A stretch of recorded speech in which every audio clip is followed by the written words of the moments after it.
Welcome everyone to episode 7 of the Parsec podcast with me, Alfie Toonhill, and my colleague Lamel. Without further ado, Lamel, anything new? What's the latest? Nothing, unfortunately. Absolutely nothing. Again, as everyone loves to hear, just working away. My week's been great. Not 7 weeks straight of doing nothing. I think I've sprouted about 19,000 grey hairs, so it's been no bad. You and me both. Again, my side, much the same. Done absolutely hee-haw. You're locked in the house. It's been snowing. Can't even get out for a walk. Yeah, for those of you who don't know, we've been hit by, I don't know, what would you say, Alistair, like a good couple of feet of snow? Yeah, definitely. Up to about just below the knee. If you're wearing boots, it covers boots, put it that way. Yeah, definitely. So, on this episode, we'll be talking about Chapter 6 of the first series, The Mandalorian, The Prisoner. So, without further ado, we'll jump on into it. Here we go!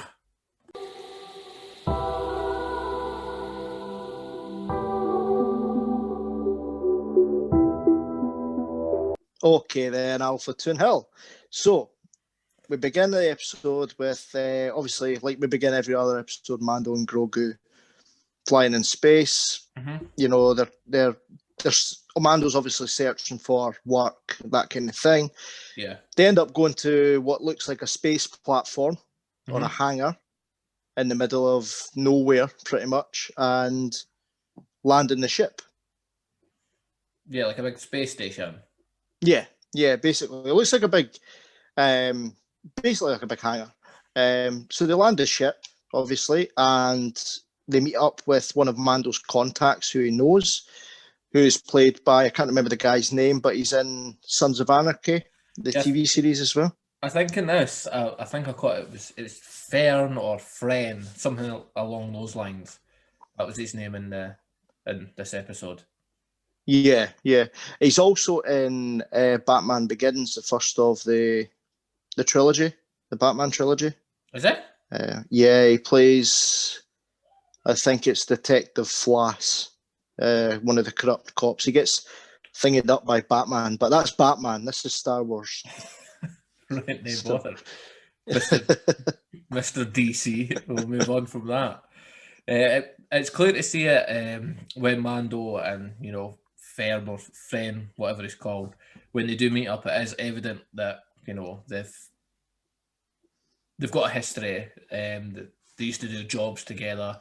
He does mention like back in the old days, things like that. And when he does, Mando doesn't seem impressed. He doesn't seem proud of what he's maybe done in the past with him. Yeah, it intrigues you to think, well, what have they been up to in the past? Like, obviously, we know Mando, when he turns it on, can be quite violent, as we've seen in previous episodes. So, who is this guy, and what have they been up to back in the day? Yeah, it does. Fren also mentions that he's aware that Mando's been chucked out the guild, but he does mention that he's always welcome back on whatever space station they're on. Again, that tells us quite clearly that Mando's been here before, and Fern knows that he's a good worker, so therefore he's willing to work with him all the time.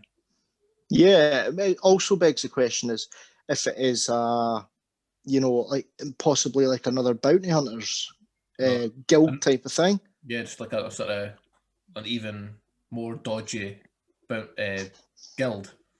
Yeah, exactly. Could be. Mando, again, straight to the point. What's the job? What am I here for? And that's when Fern obviously introduces him to the group.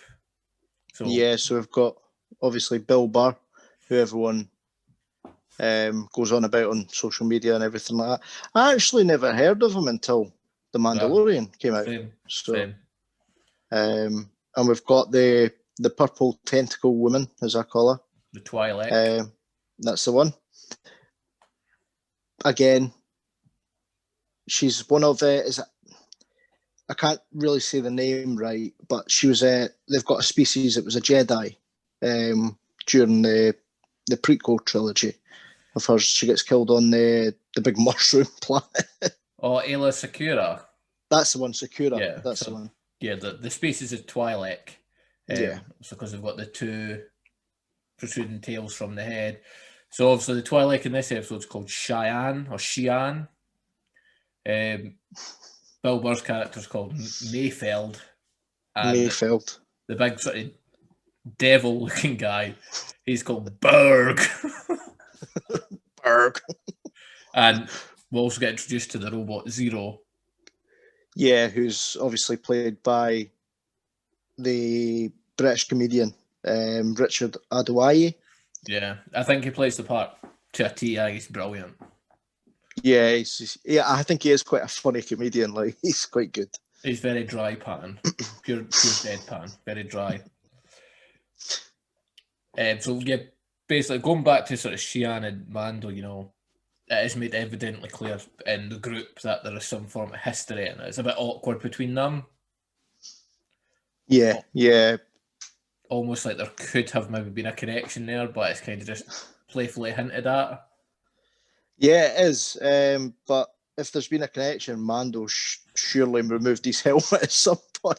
Well, she does say a lady never tells, because they do. Yeah, that's true. Later on in the episode, if she's ever seen his face. That's true. But she does mock, you know, this is the way. She mocks that. Yeah, Mando's just pure blank metal face as usual. Like he's not impressed. Yeah. Before that, we get, you know, the setup, the job. I feel that obviously we've discussed this is going to be quite a short episode because there's not a lot to cover in detail. So they're at like a hollow table, and Mando finds out that he's here to try and break someone out of a New Republic prison transport, which he's not happy about. Yeah, obviously he feels that, you know, he doesn't want that heat, because obviously if you're going to do a job like that, you're going to get the backlash. Exactly. And he's still got the heat from, you know, the guild, the Imperials that are after Grogu as well. So, you know, we've still got the threat of bounty hunters getting set after him. So yeah, I feel at this point, you know, Mando is just looking for easy credits, you know, just to tide him over. Exactly, yeah, until the kind of storm goes away. Yeah, definitely. So they've planned the job. They then, you know, get aboard the Razor Crest, which is the main reason why Mando was recruited for this. They needed like a sort of pre-Empire, an older model of ship, so that they could scramble the signal. Yeah, and that's when I think that's the first mention of the Razor Crest being pre-Empire. Or am I wrong there? I think it was maybe mentioned in the very first episode. The first target does mention it when he's trying to talk his way out of it. Yeah.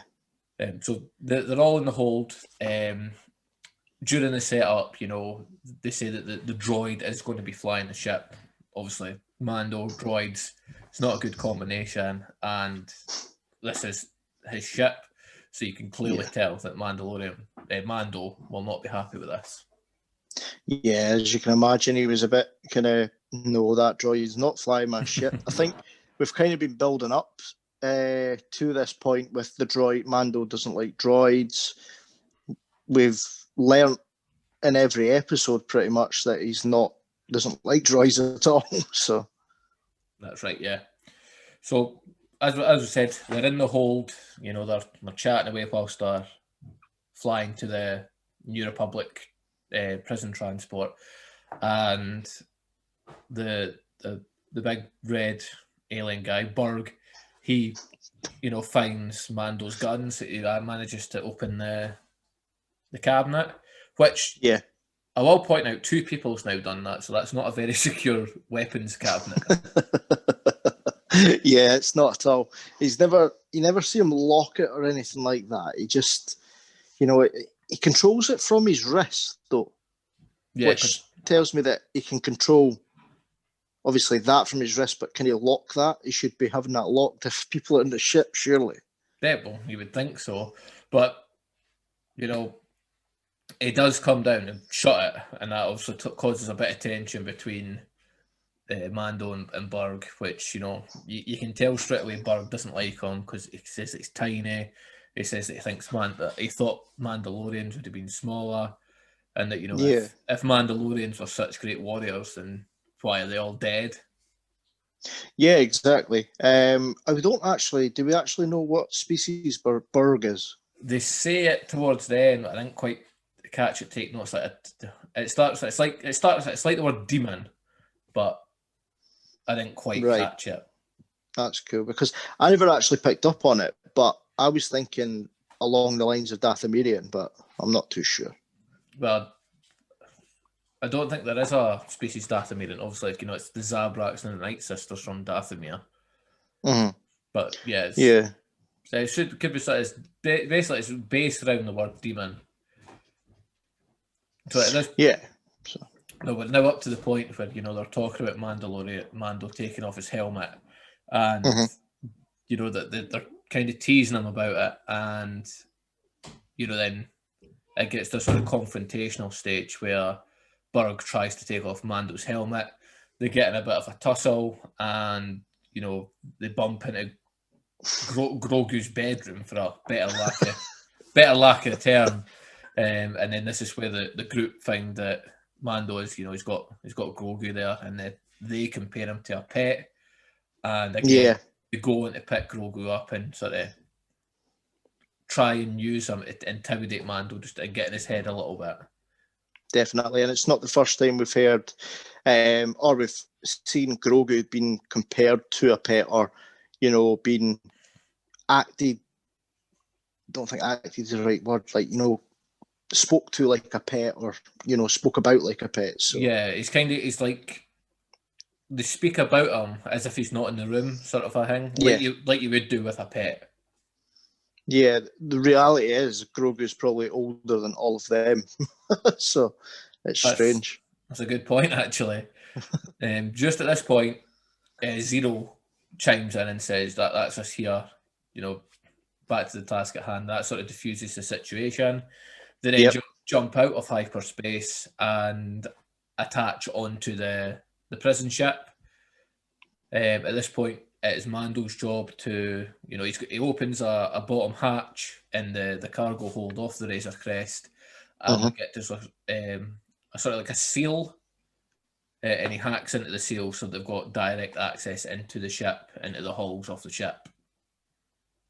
Yeah, it's like a like a NASA rocket attaching to the space station, pretty much. Effectively, yeah. Yeah.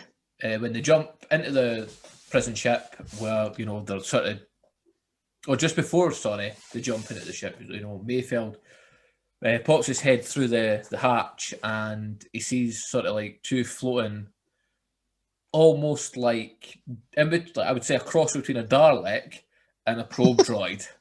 That's just come to me there, but it's the best way I could possibly describe it. A floating Dalek / probe droid. Imperial Dalek. An Imperial Dalek, there you go. Pretty much. Well, New Republic. That's better. Yeah, but funnily enough, they are black though, so that indicates they could be bad, but it's probably been nicked off the Empire and reprogrammed and stuff like that. So yeah, my repurposed droid. Yeah, but so they let them pass, then they jump into the ship. Yeah, and they've each got a tracking fob on them. Not a tracking fob like we've seen, but like one that Zero can track them from the ship, so he knows where they are. Yeah, so he can sort of be like the puppet master kind of the guide, help pretty them, much. Yeah. So the group are sort of making their way. We still don't know what exactly they're going for. We know they're going to try and bust out some form of prisoner. On their way, they do come across, a few human prisoners with Imperial outfits on. They cross over to a prisoner. Now, I can't remember the guy's name right now, but he's in the film Solo. He's the pilot that gets shot in, what's his name's gang? Beckett's gang. Beckett's gang. The guy with 4 Yes. But it's the same species. Again, I don't really know the species. And it's coming to me. I'll come back to you on that. Just keep going. But anyway, it's not really overall important. It's just a tip of the hat to the Solo film. Yeah. And then there's another sort of like big humanoid ogre thing that they pass as well. But Shrek. Yeah, pretty much. So, yeah, the boy, the guy out of Solo and Shrek and 2 humans, they pass in themselves. Armenian. No, because I think that's. Is it? I think it's Armenian because Solo goes like that. What about the Armenian you've got under there when he's like pulling his trousers up? I think you're right, because I thought you were going to say a Minoc, because No. I remember he talks about going to a Minoc roast. Yeah. But I think you're right. I think, no, you are right, actually. If he is right, let us know in the comments down below. If he's wrong, Yep, then down there, as usual. Slaughter him. We do apologise about the last video. When uploading and editing the video, I by accident made it available for kids, so it never let anybody comment. So if anybody was trying to comment, my bad. Is that right? Yeah. All right. Oh, well. I only noticed yesterday. Perfect. Okay. I'll edit that. Right. Okay, where are we at? Just at the bit where we've seen the Armenian. So again, another throwback to sort of the pretty much all Star Wars content. They come across a mouse droid. Oh yeah. You know, Burg. He's the muscle, but he's obviously not got the brains. Goes to chase it down, shoots it, and alerts, you know, the guard droids. You know, at that point, the group's pinned down.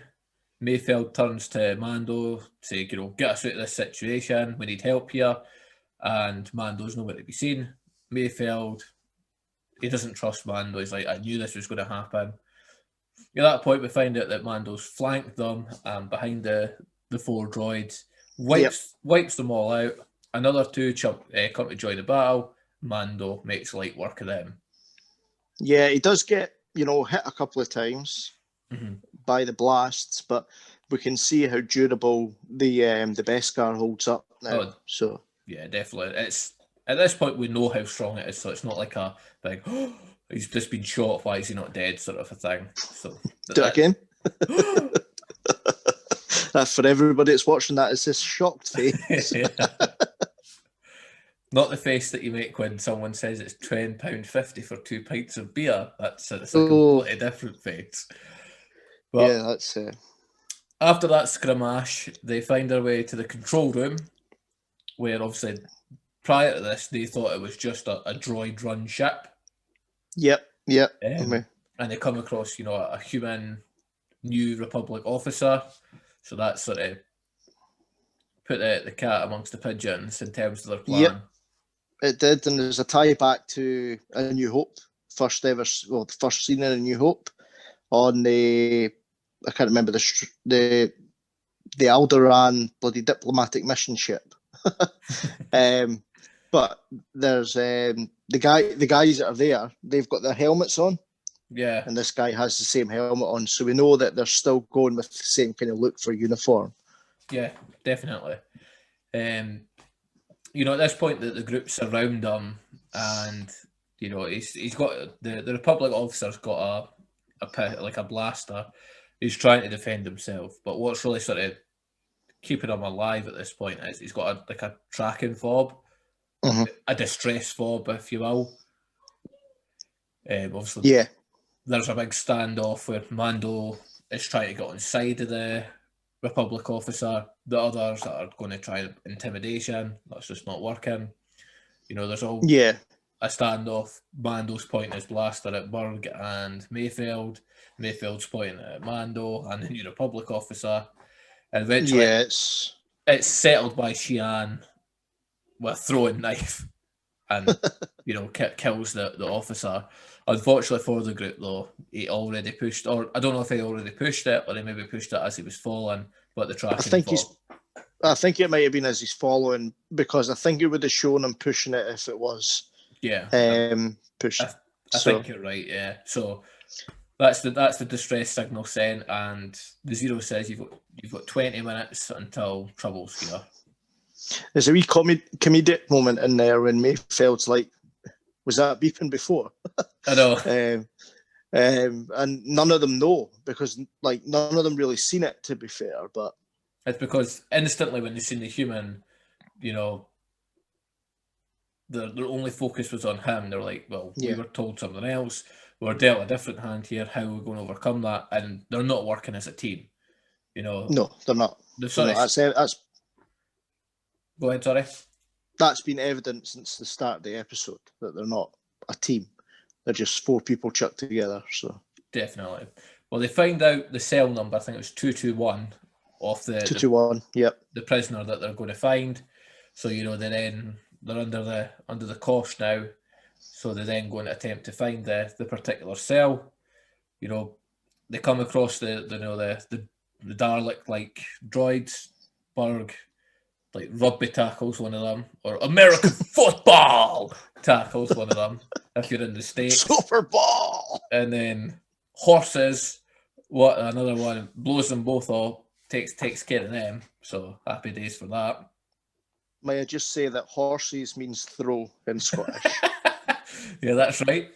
They then get to the cell and unlock it, and it's another Twi'lek called Quinn, and we find out that that's Cheyenne's brother. It must be Irish Twi'leks, because Shan and Quinn. I don't know. Maybe it's someone's family from the production team. You never know. Never know, yeah. But at that point, you think, happy days, we've got the target. Let's get back to the Razor Crest. But no, Berg shoves Mando in the cell, locks him in. They've double-crossed him. Yeah. And they're going to steal his ship and Grogu with it. Yep. Well, that's what they think anyway. So, you know, they try and make their way towards the Razor Crest. Mando sort of uses his arm gauntlet, lassos one of the droids, hooks it in, destroys it, rips its arm off, and as part of, you know, the hand, the key then comes out. So he unlocks his way out the cell. And you know what this kind of bit reminds me of, though, is like the Lego Star Wars games with the key. You know, when R2, you have to get R2 to come up and get all unlock everything. Like the droid bit, it can either be R2 or, you know, whatever astromech. Yeah. Yeah, and like you've got to play through the whole game and then unlock it and then go back and then get that to get one wee bit to then unlock this to go back. Yeah. Yeah, it's even the noises like the I can't even do that. I wouldn't be able to do it again. Just on the topic of, you know, the Lego Star Wars games, the new one coming out this year, the Skywalker saga, I definitely will be buying that. Yeah, they were always well-made, decent games that kept. Well, I remember when it was just I don't think Revenge of the Sith was out, but it was like the original trilogy, and that was it. Yeah, and then they added the prequels on. Mm-hmm. There is, I think, I've played about one level. I don't know if it's either Episode 3 or the Clone Wars. I'm not entirely sure. I might actually give that a go again. But what I like about the Lego games is about the replayability. Mm-hmm. Yeah, like, you know, it's a game if you're a completionist, it's a game you can sort of really sink a lot of time into it, and you progress quick. So that's why, you know, it gives you instant gratification. Yeah, it does. It does. I think with this upcoming game, there's going to be like more playable characters than there's ever been in a Lego game. Yeah, there will be. There'll probably even be characters from, you know, minor characters from the sequels and everything put in there now. All I hope for is it's a deal breaker for me. I'll not be buying it if there's no Gonk droid in it. Oh, you know how we love Gonk droids. You know, if you too love a Gonk droid, comment below. Hashtag and like. Hashtag Giza Gonk. And one day, you never know, we might even do a video on the Gonk droid. Jesus, that would take. I think that'd be a 4-parter. It would be. But enough of the magnificence of Globetrotters, and let's get back to the not quite as magnificent but close to Mandalorian. So obviously Mando's now out the cell, and he makes his way back to the control room, and at this point it's sort of like it reminded me a bit like Saw, where it was quite creepy. He traps them and turns the light off, and also there must be like backup lights for emergency lights where it's all red and quite ominous. Yeah, and obviously we pan to the group or the other people who are with Mando, well, just betrayed Mando, and you can see them panicking as the doors are shut and they get split up between two doors. So we've got Mayfeld and Quinn. Yeah. And we've got the Shan and Big Berg. Yeah, so Quinn is obviously, he's now sort of taking over command of the group. He's told his sister Cheyenne and Berg to go and kill Mando. At this point, Mayfeld does sort of say, that's your sister, and Quinn's like, so. Yeah. Like it just shows you he's not fussed. He can tell he's a user of people, just to suit his own needs. Yeah, he is. We forgot to mention that obviously Quinn, he does know Mando as well. Yeah. He has a past with Mando, as you can tell. So, on the episode when they basically first meet before Mando gets put in the cell. Yeah, they do sort of. He says something along the lines, my capture come to save me. Could that possibly mean that Quinn was an old bounty of Mando? Possibly, yeah, possibly. But again, was Mando working for the New Republic? So we don't. I suppose it doesn't really matter if whatever the bounty hunter, no questions asked. No, that's true. But you never know. Maybe we'll get a comic of that one day. We never know. Could always expand. Maybe. So Mando is, then he knows that Berg's on his way to find him. Berg eventually does make his way to the control room, where we get a shot from the sky through a grate. We see Berg. We then know, obviously, Mando's hiding in the ventilation system. Yep. Mm-hmm. He then shoots again from his wrist gauntlet and hooks it round Berg's neck and tries to hang him. It's pretty brutal, like. It is quite grim. Like, I mean, what I think's kind of strange about it is, Mando and Baby Yoda, as it was known at the time, that sells.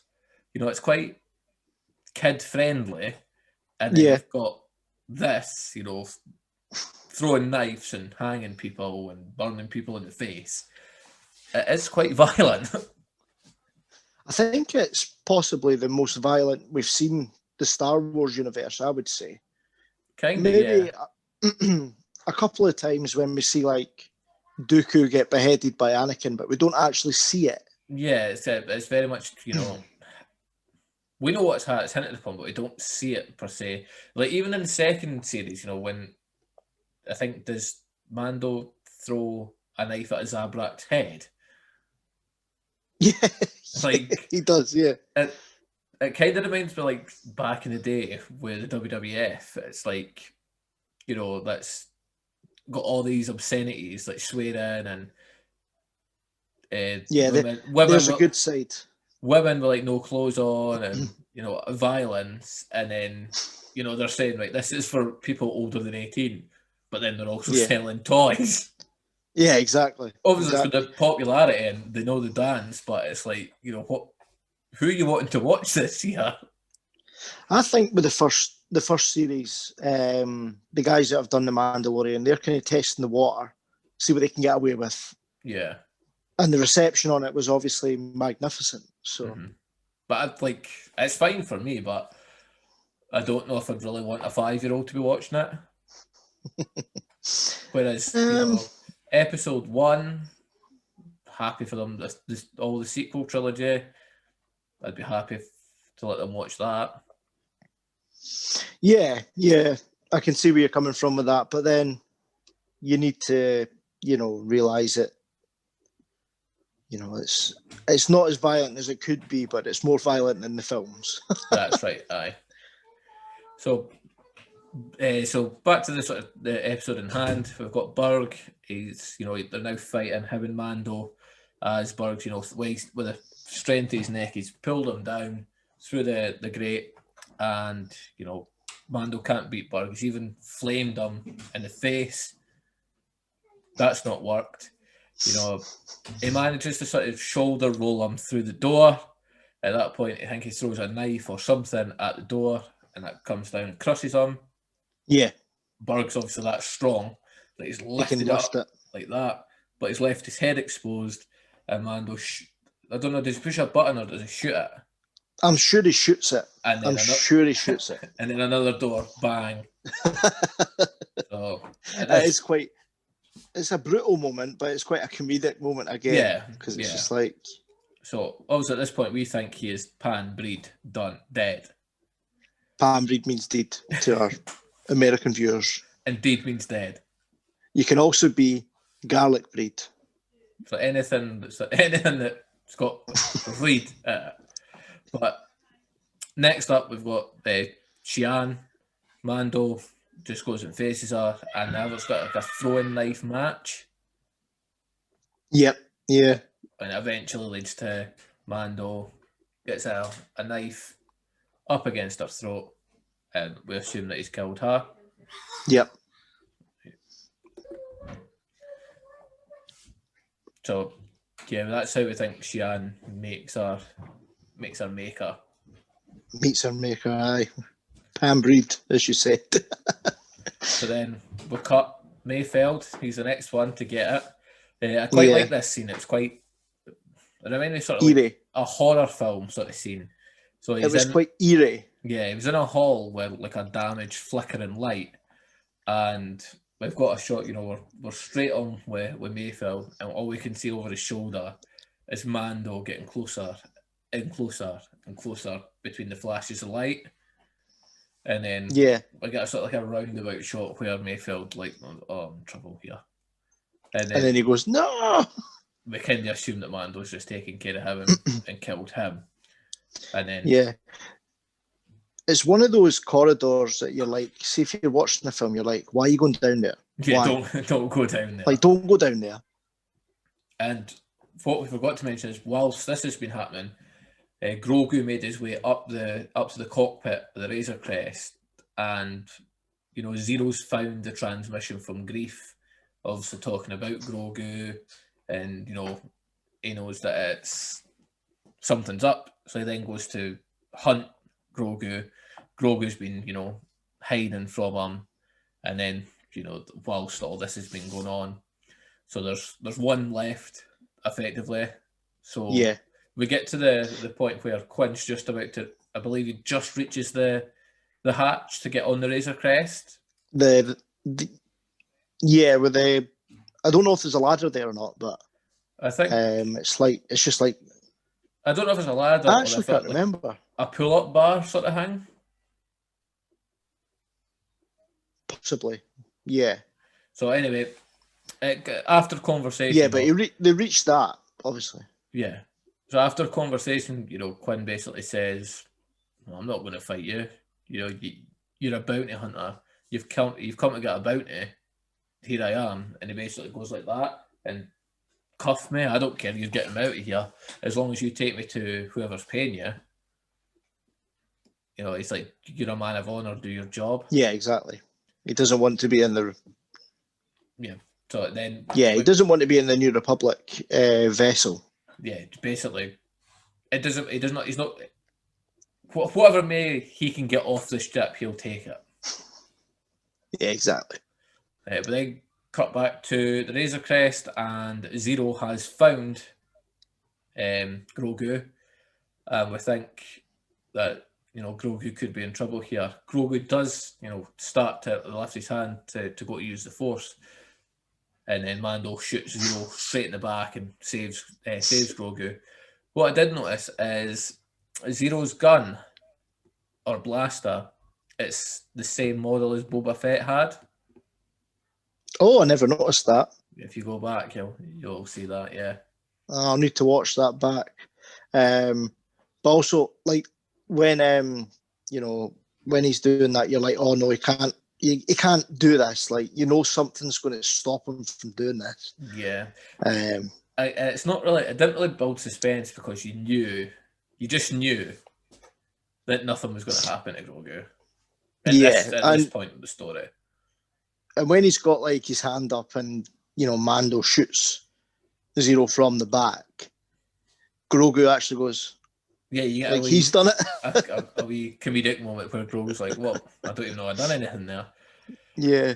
So it's obviously Mando, he's back in charge of his own ship. He takes Quinn back to the space station to Fren. They're quite happy to see each other, so that indicates that they're either friends or they've worked together and made a lot of money. Yeah. Fren, I believe he does pay Mando, and Mando does get on his way. Mm-hmm. But obviously, just as he's departing the space station, Fren goes on an intercom of some sort and says, "Kill him." Yeah, and they try to blow him up. Yeah, obviously, it looks like some sort of a gunship rises from an elevator. I thought myself it looked a bit like General Grievous's ship. It did a bit. And it looked like a more updated model of that. Yeah, if you know if it is, leave a comment below. Yep. At that point, we cut to Quinn and we hear a sort of a beep. At that point, we see that Mando has slipped the tracking fob or the distress fob onto Quinn, and we cut to sort of Razor Crest floating away or flying away slowly, and then 3 X-Wings come out of hyperspace. Yeah, which is the first time. Mentioned it in a previous episode of what we did. I mentioned that we will see the Rangers of the New Republic in this one. So this is the first time we see them, really. Yeah, and shout out one of them, is Dave Filoni, creator of the Clone Wars and Rebels, a big part of Mandalorian. Yeah, hopefully a big part of the future of the Disney Plus Star Wars as well. Definitely, because everything he touches turns to gold. Star Wars fans rate him very much like the second coming of George Lucas. Yeah, I mean, look at the prequels. Nobody, the backlash they got, and then Dave Filoni's come in, 2000s, created the Clone Wars, which has gone on till just last year, and it's created that gap between, episode 2, episode 3, and it shows you, it explores everything in depth. Definitely, it gives you, which is. I think in terms of the Clone Wars, it gives Anakin's character so much more substance. Yeah, I mean, a lot of people hated on him for being quite whiny. Yeah. But that's personally the way he was. When I first watched Attack of the Clones, like Anakin was a big put off for me. Yeah, I got that impression. As you go back and you get older and you find out context of his character, things like that, you appreciate the performance more. I'm hoping that the Mandalorian will do this for the sequel trilogy. Yeah, I think that's what they're aiming for, because more so, the second series, but with the whole cloning facility sort of thing, with. But we'll get to that later. Yeah, they've seen it, like.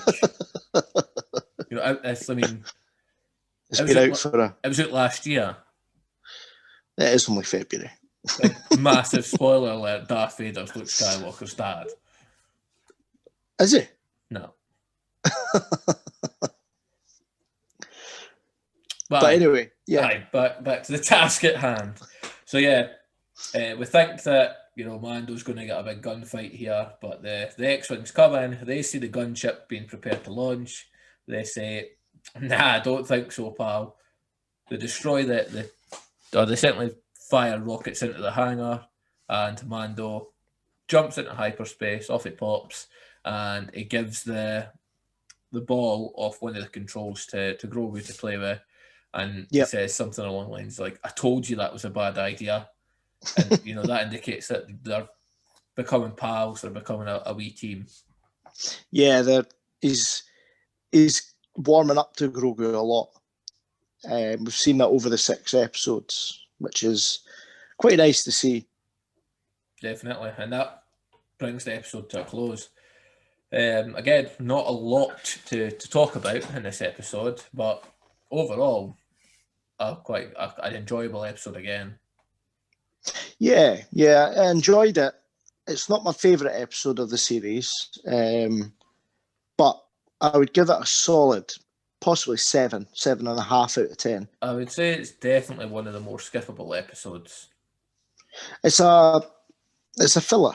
It's a filler episode. Yeah, definitely filler. But again, it just shows how, you know, badass Mando can be. Yeah, and it's exploring like different aspects of the galaxy that we know. Mm-hmm. So it's building upon Mando's past as well. Yeah, definitely. Oh, I think my camera went. Oh, that's back again. Almost made it to the end of the episode without a technical fault there. Well, it makes it more exciting, as I said before. Right, anyway, well, again, what we'll do is we'll just wrap things up now. Again, there's not a lot more to say about the episode unless you can think of anything. No, I mean, it was like I said, my opinions on it. Good episode, good solid filler episode. Brings us on nicely to the, you know, the kind of finale of the series. So, yeah. Which will be coming up in the next episode. So, yes. Here comes the outro.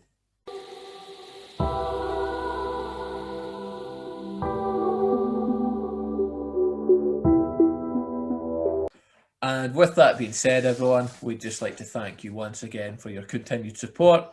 Thank you for watching our videos and doing all this, you know, interacting with us on social media.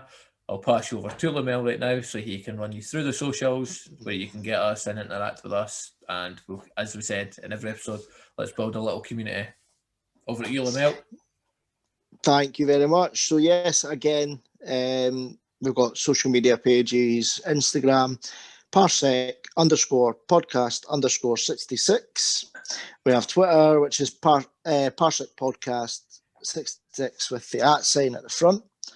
Please like, share, and subscribe to obviously both on our YouTube channel, which you'll find in the bio on both pages.